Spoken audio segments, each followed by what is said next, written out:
Alors, bonjour mes frères et mes sœurs de Lévis, de Montmagny et tous ceux qui nous suivent de la maison. C'est une grande joie de vous retrouver aujourd'hui. On est mardi le 28 juillet, déjà à la fin juillet. On a un merveilleux été. Dieu est bon avec nous.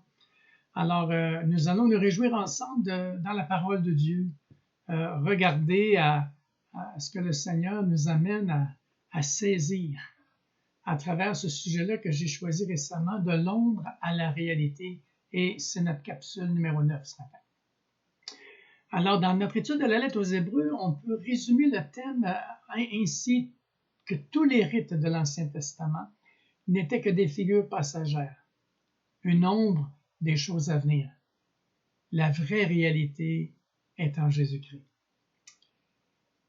Mais on a vu que par le contenu des exhortations de l'auteur, que ces Hébreux, c'était des gens qui s'étaient convertis, qui étaient devenus chrétiens, se contentaient de l'ombre plutôt que de la réalité. Est-ce que ça peut nous toucher à nous aujourd'hui? Certainement. On peut courir, frères et sœurs, le danger de vivre une vie chrétienne dans l'ombre, c'est-à-dire dans le rituel, dans le légalisme ou le religieux, au lieu de la réalité, c'est-à-dire de demeurer en Christ et qu'il demeure en nous, avoir une relation intime et transformante avec le Seigneur.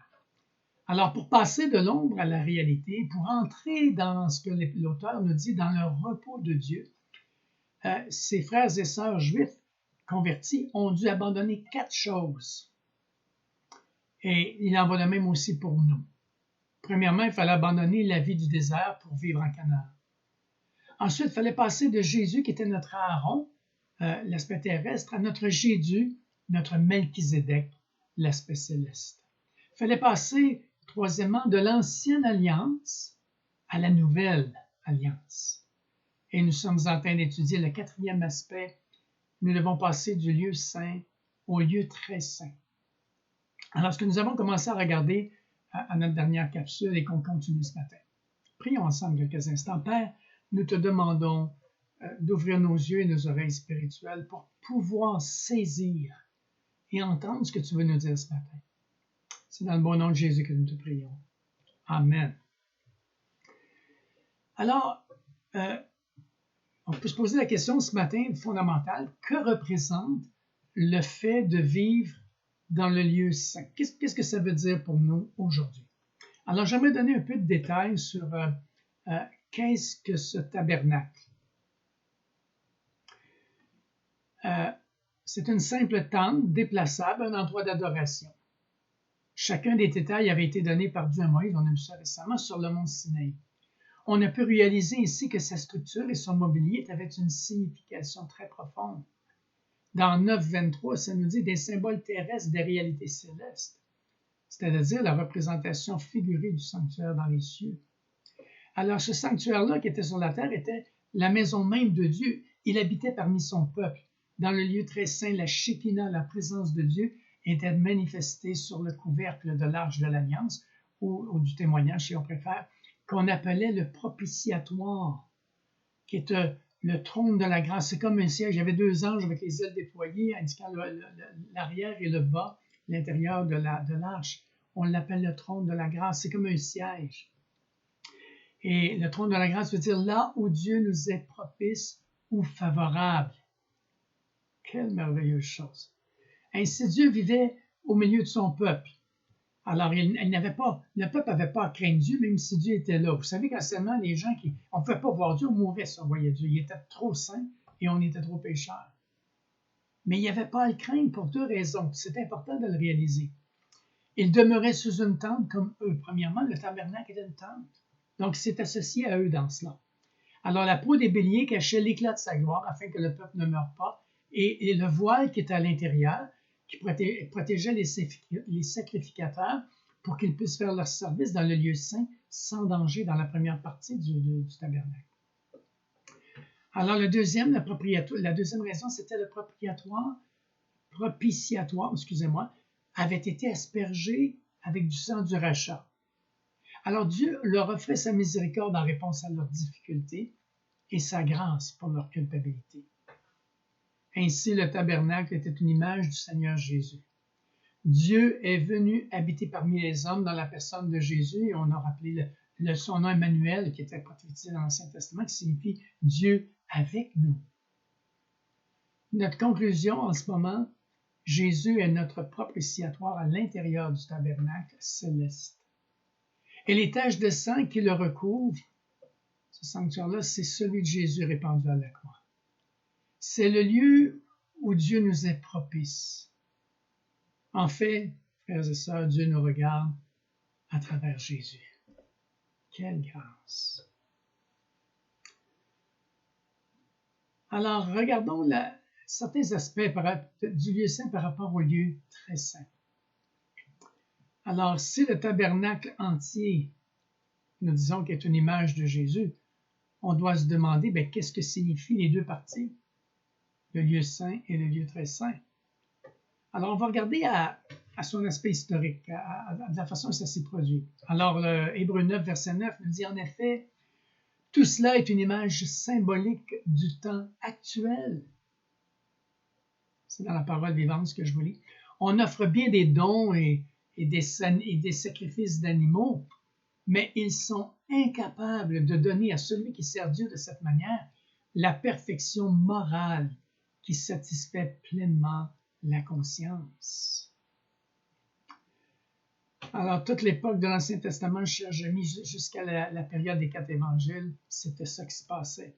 On offrait des sacrifices d'animaux. Parce que Jésus était venu en chair, cette chair que Jésus avait même voilait ou cachait, on peut dire, la pleine gloire de Dieu.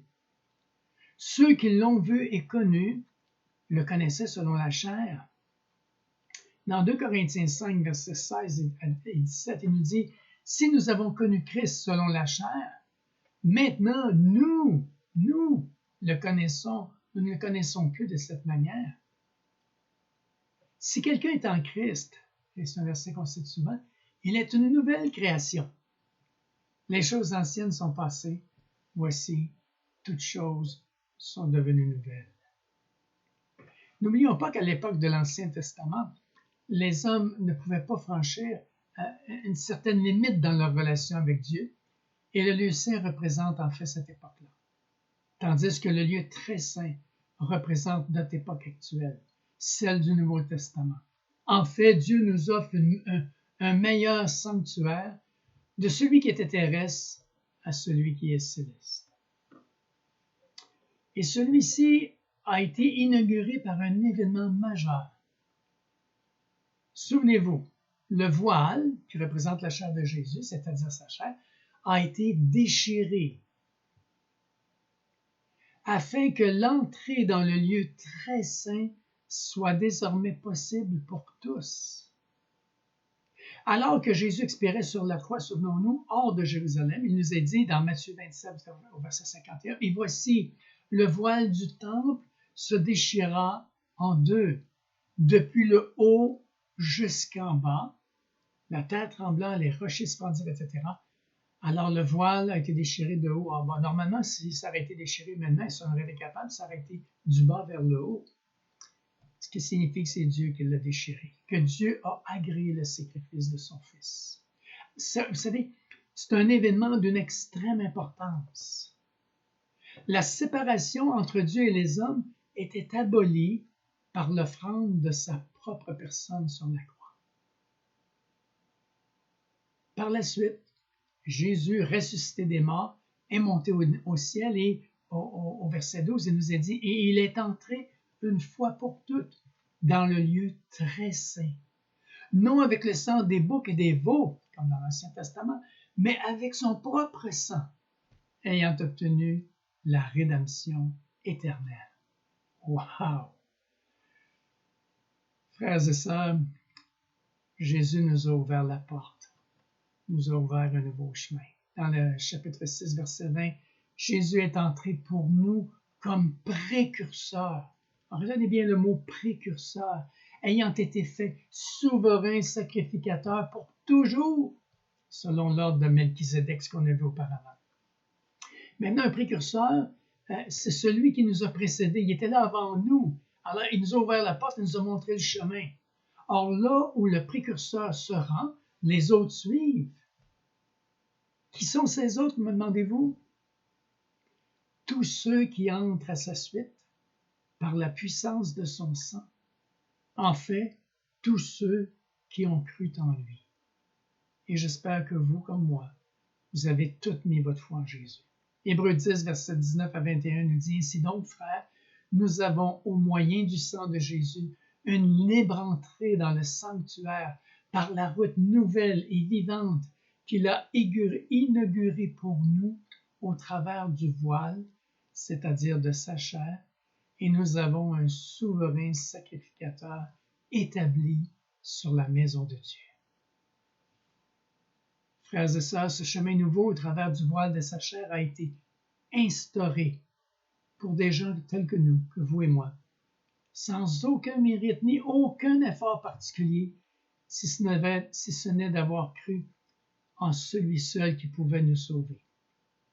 Car en croyant, nous le connaissons spirituellement. Lui, le ressuscité, nous apprenons à le connaître sans voile. Wow, sans voile. On comprend ici la parole adressée à Thomas dans Jean 20, 29, quand Jésus lui a dit « Parce que tu m'as vu, tu as cru. Heureux ceux et celles qui n'ont pas vu et qui ont cru. » Pourquoi? Parce qu'ils vont faire l'expérience de Jésus vivant, du Jésus ressuscité, que je ne vois pas avec mes yeux, mais avec qui j'ai une relation personnelle. Donc, on voit que ces deux parties du tabernacle représentaient deux périodes de l'histoire, mais aussi deux degrés de proximité de Dieu complètement différents. J'aimerais vous faire remarquer, depuis que le voile qui séparait le lieu saint du lieu très saint n'était pas le seul voile, vous savez. Il y en avait un autre à l'entrée du lieu saint qui le séparait de la cour extérieure. Il servait à séparer, dans le fond, le sacré du profane, alors que celui qui a été déchiré, la mort de Jésus, séparait le sacré du très sacré.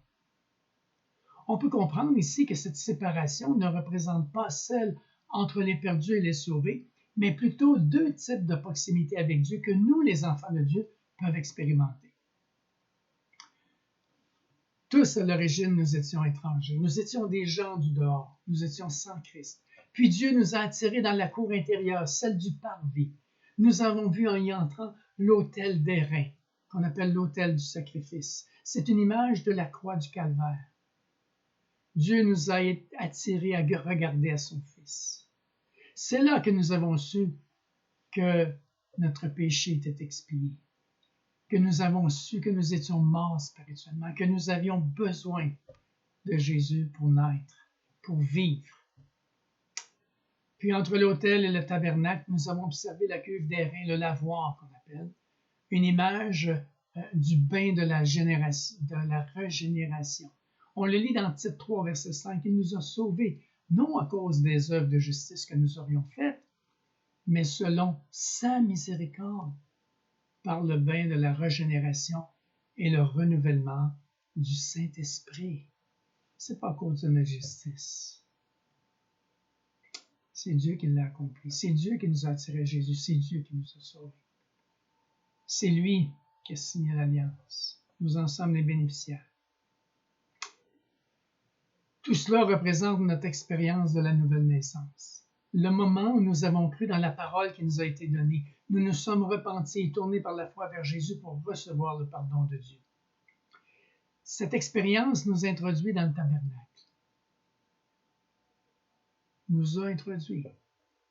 Apocalypse 1,6 nous dit « Et qui a fait de nous un royaume, des sacrificateurs pour Dieu son Père, à lui soit la gloire et la puissance au siècle des siècles. Amen. » Un royaume de sacrificateurs. Retenez bien ceci, vous allez comprendre pourquoi. 2 Corinthiens 5, versets 18 et 19 nous dit « Et tout cela vient de Dieu, qui nous a réconciliés avec lui par Christ, et qui nous a donné le ministère de la réconciliation, car Dieu était en Christ, réconciliant le monde avec lui-même, en n'imputant point aux hommes leurs offenses. Et il a mis en nous la parole de la réconciliation. » Alléluia! Les sacrificateurs offraient des sacrifices pour le pardon, pour réparer ce qui était brisé par le péché. exactement ce que Jésus a fait d'une façon parfaite. Il nous a réparés, il nous a donné une nouvelle vie. Laissez-moi vous dire ici qu'il nous faut choisir où nous allons vivre notre vie chrétienne. On peut parler moment partiel, mais il y a des gens qui peuvent le vivre quasiment toute leur vie chrétienne. Soit vivre dans le lieu saint ou dans les lieux très saints. Alors, quels sont ces deux degrés de vie chrétienne? C'est la question qu'on doit se poser. Qu'est-ce qui les différencie? Et on va voir plus tard comment passer de l'un à l'autre. Alors, vivre dans la première partie du tabernacle, le lieu saint. Au départ, c'est certainement beaucoup plus proche de Dieu que la cour extérieure. Mais le voile excluait quand même les sacrificateurs de s'approcher davantage de Dieu, c'est-à-dire du lieu très saint. Convenons ensemble que la vie dans le lieu saint est préférable à tout ce que nous avons connu dans le monde lorsque nous étions dans nos péchés à l'extérieur des parvis. Cependant, ce lieu saint représente une image de la vie chrétienne dans l'ombre. Voici pourquoi. Historiquement, le voile a été déchiré, mais pour ceux qui y vivent dans le lieu saint, il y a toujours comme la présence de ce voile dans leur expérience qui les empêche d'avoir une communion intime avec Dieu. Cela leur semble quelque peu étranger et c'est là la vie chrétienne de l'ombre.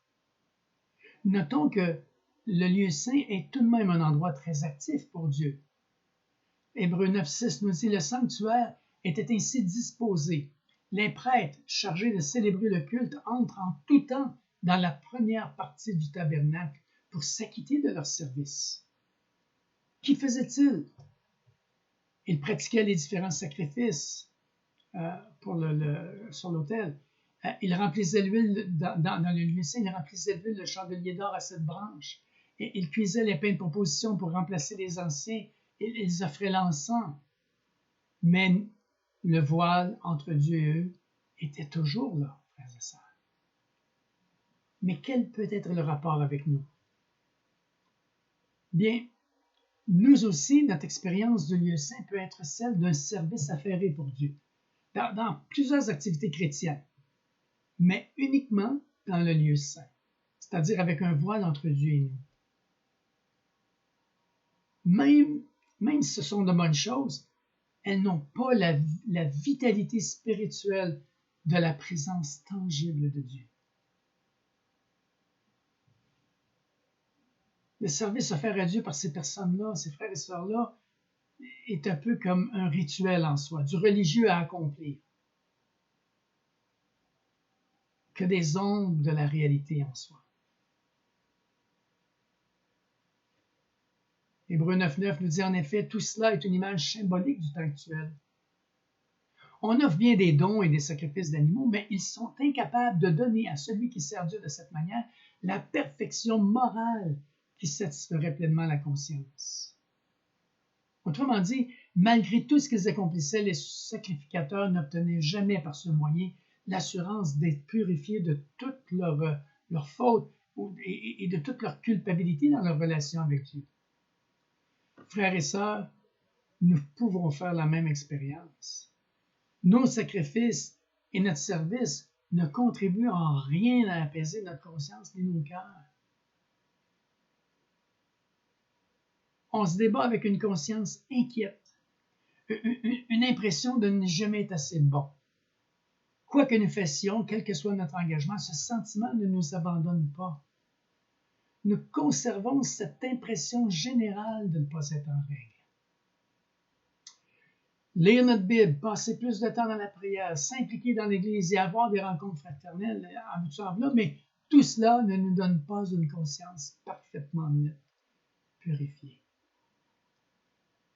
Chapitre 10, verset 11 nous dit « Et tandis que tout sacrificateur fait chaque jour le service et offre souvent les mêmes sacrifices, mais qui ne peuvent jamais ôter les péchés. »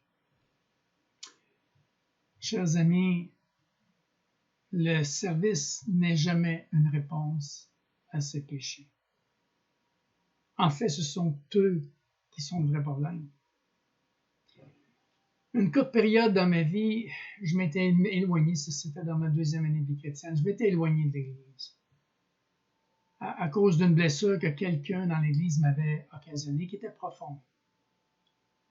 Ma réaction, ça a été, les chrétiens ne sont pas mieux que les autres. Et pendant 3 mois, je suis demeuré à l'écart.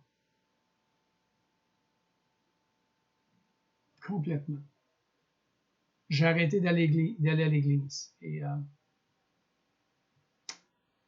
je priais, je lisais ma Bible quand même, j'allais travailler, mais je ne ressentais plus, frères et sœurs, la joie ni la paix à l'intérieur que j'avais avant.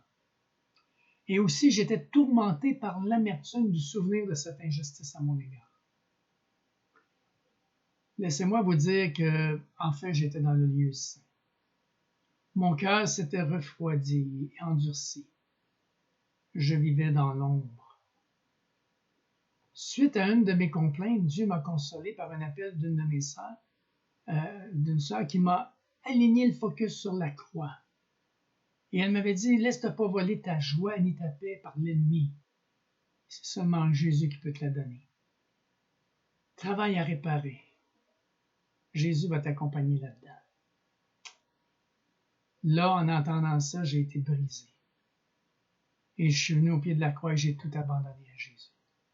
J'ai confessé, frères et sœurs, mon amertume et ma colère. J'ai demandé pardon à Dieu pour mon boudage immature. Et le fait que par la bande, je le punissais, lui, en m'éloignant de ses enfants. J'ai choisi ce jour-là de pardonner la personne qui m'avait offensé, comme Dieu me pardonnait aussi. Instantanément, ma joie et ma paix sont revenues. Parce que j'avais enlevé le voile humain que j'avais mis sur la terre entre ma sœur et moi. Mais aussi entre Dieu et moi. Pourquoi? Parce que je ne pardonnais pas. Alors que Dieu a fait la même chose pour me montrer l'orgueil qui m'habitait profondément. N'oubliez pas notre Père.